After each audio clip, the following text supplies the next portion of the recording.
I was soaked with exhaustion, and the halter had rubbed my face raw. My one consolation as I was hauled into the stables that first evening was the knowledge that I was not alone. The old horse that had been pulling the cart back from market was led into the stable next to mine. As she went in, she stopped to look over my door and nickered gently.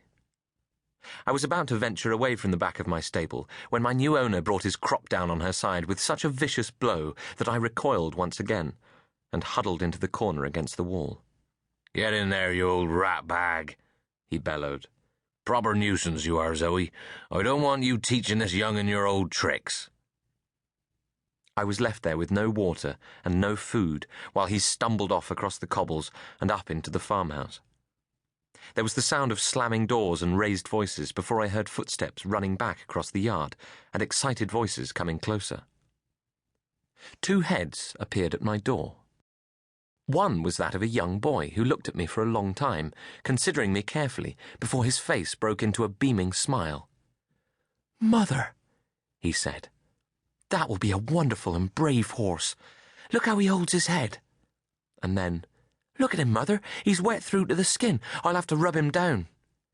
"But your father said to leave him, Albert," said the boy's mother.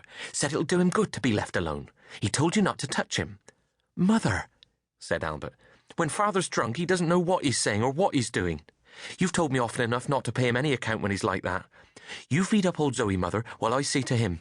Oh, isn't he grand, Mother? He's red almost, Red Bay you'd call him, wouldn't you? And that cross down his nose is perfect. Have you ever seen a horse with a white cross like that? I shall ride this horse when he's ready. I shall ride him everywhere, and there won't be a horse to touch him, not in the whole parish, not in the whole county." "You're barely past 13, Albert," said his mother. "He's too young, and you're too young, and anyway, father says you're not to touch him, so don't come crying to me if he catches you in there." "But why the devil did he buy him, Mother?" Albert asked. "It was a calf he went in the market for, wasn't it? A calf to suckle old Celandine." "I know, dear. Your father's not himself when he's like that. He says that Farmer Easton was bidding for the horse, and you know what he thinks of that man. I should imagine he bought it just to deny him."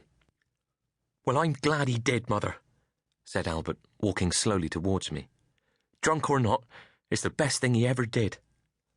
"Don't speak like that about your father, Albert. He's been through a lot.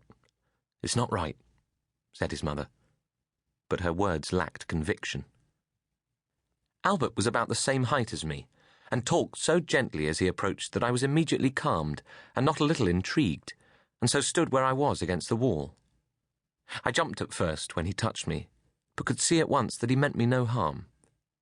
He smoothed my back first and then my neck, talking all the while about what a fine time we would have together, how I would grow up to be the smartest horse in the whole wide world, and how we would go out hunting together. After a bit, he began to rub me gently with his coat. He rubbed me until I was dry, and then dabbed salt water onto my face where the skin had been rubbed raw. He brought in some sweet hay and a bucket of cool water. I do not believe he stopped talking all the time. As he turned to go out of the stable, I called out to him to thank him, and he seemed to understand, for he smiled broadly and stroked my nose.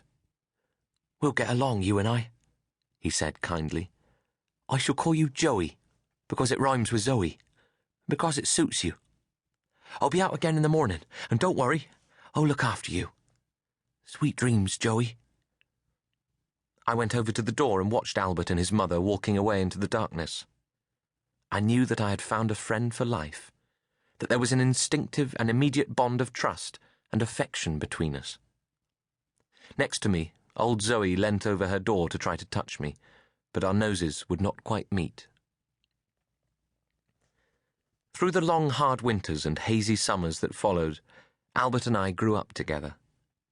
Whenever he was not at school in the village or out at work with his father on the farm, he would lead me out over the fields and down to the thistly marsh by the Torridge River.